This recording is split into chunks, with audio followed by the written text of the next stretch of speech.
여러분 안녕하십니까? 헬로티비 뉴스입니다. 접종 완료나 음성 결과 증명 없이는 백화점과 대형마트 출입을 금지했던 이른바 방역 패스가 일주일 만에 폐지됐잖아요. 네, 최근 그와 관련한 법원의 상반된 판결이 있었던 데다 확진자 수가 다소 줄어든 것이 결정 요인으로 작용했는데요. 접종을 선택할 권리에 대한 논란은 여전해서 정부가 방역 조치를 마련할 땐 신중을 기해야 한다는 교훈을 얻은 것 같습니다. 네, 자유와 권리를 누리면서 동시에 모두가 바이러스로부터 안전한 날이 오기를 기대합니다. 헬로티비 뉴스 시작합니다.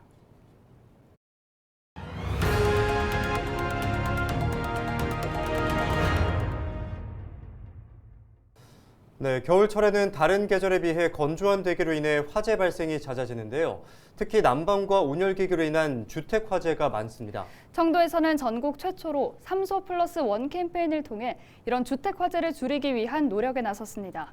홍하영 기자가 취재했습니다. 17일 구미에서 발생한 화재입니다. 화목보일러 불씨 취급 부주의가 원인으로 지목되고 있습니다. 지난 13일에는 청도군 운문면의 한 주택에서 저녁 시간에 화재가 발생했습니다. 추위를 느껴 아궁이에 불을 많이 뗐는데 불길이 다른 곳으로 옮겨 붙은 겁니다. 2017년부터 5년간 경북 지역 화재 발생 건수는 13,726건, 그중 4,200여 건이 겨울철에 발생했습니다. 화재 발생 장소의 가장 높은 비율을 차지하는 건 주거시설로 전체의 25%를 기록했습니다.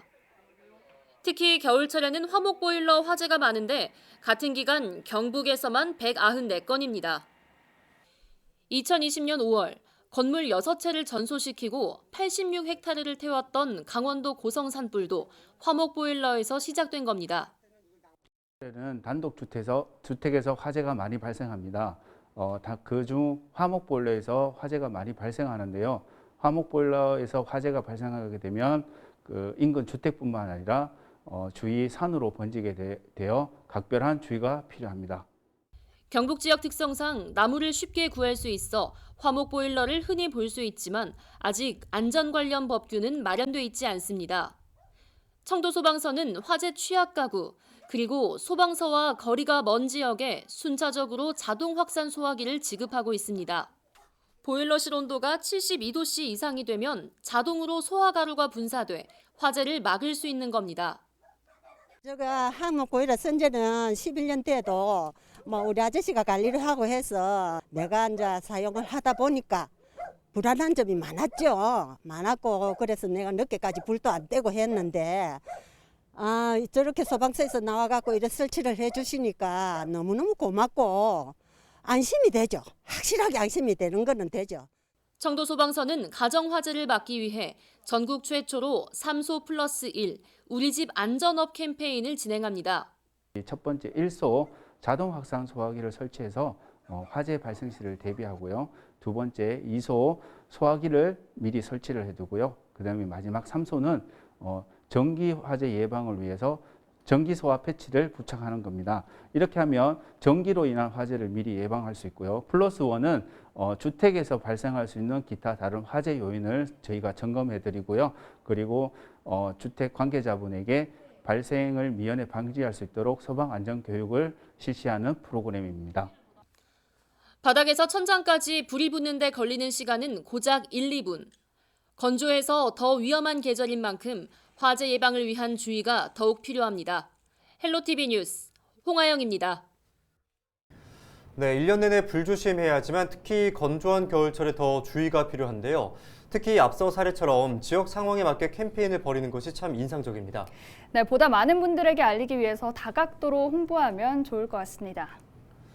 계속해서 다음 소식입니다. 지난 16일 대구에서 올 들어 최다 확진자가 나왔습니다. 대구시는 17일 0시 기준 지역 감염이 171명, 해외 유입 5명 등 176명이 확진됐다고 밝혔습니다.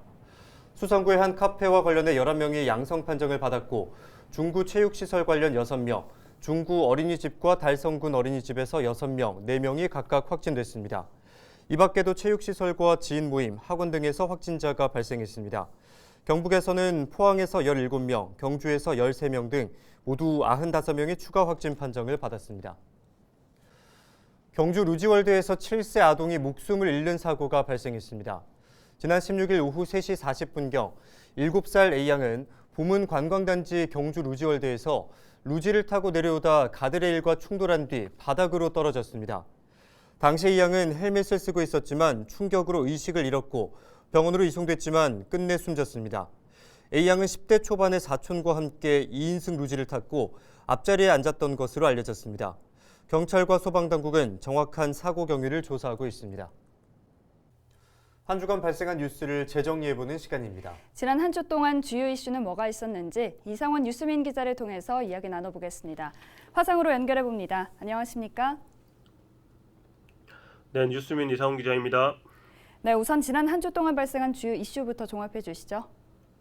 네, 첫 번째로 홍준표 국회의원이 대구시장 출마를 시사했다는 소식 전해드리고요. 이어서 이재명 대구 경북 선거대책위원회 출범 뉴스 짚어보겠습니다. 끝으로 새로운 공공병원 설립 대구 시민행동 발족 소식과 설까지 이어지는 거리두기 수칙 살펴보겠습니다. 네, 홍준표 국회의원이 대구시장 출마 가능성을 시사했다고요? 네, 6월 지방선거를 앞두고 홍준표 국회의원의 대구시장 출마설이 지역 정치권에서 거론됐는데요. 네. 홍 의원이 청년들과 소통하기 위해 만든 플랫폼 청년의 꿈에서 가능성을 열어두는 답변을 내나 이목을 끌고 있습니다. 지난 14일 청년의 꿈에는 홍 의원 대구시장 출마에 대한 질문이 여럿 올라왔는데요. 그중 일부에 홍 의원이 직접 답변을 남겼습니다. 대구시장에 출마하느냐는 물음에는 대선 이후에 판단할 문제라고 즉답을 미뤘고 서울시장이나 경기도지사가 더 어울린다는 물음에는 똑같은 자치단체장이라고 답하기도 했습니다.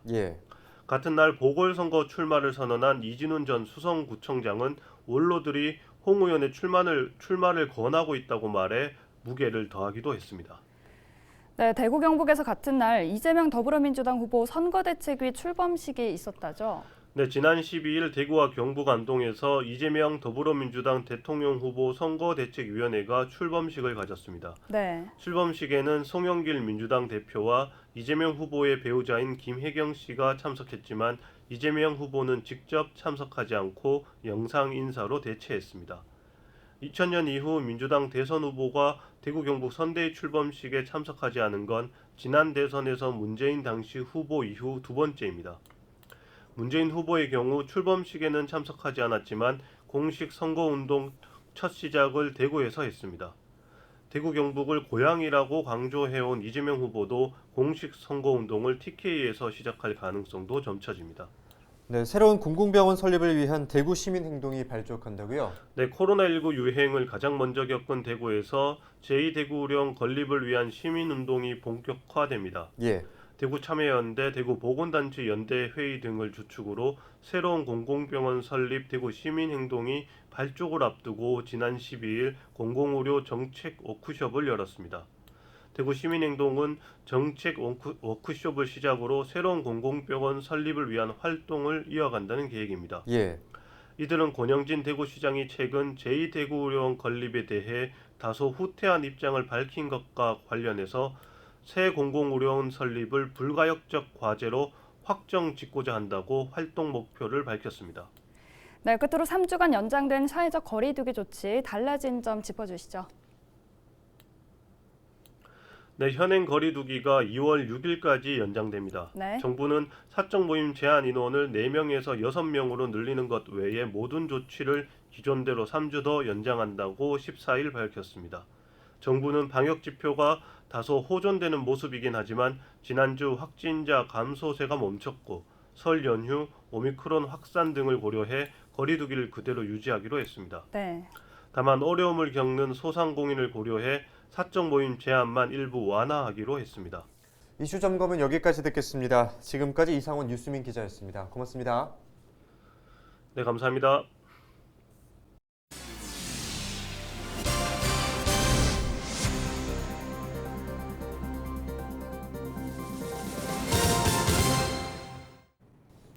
이상으로 뉴스를 마칩니다. 저희는 언제나 지영민과 함께하겠습니다. 시청해주신 여러분 고맙습니다.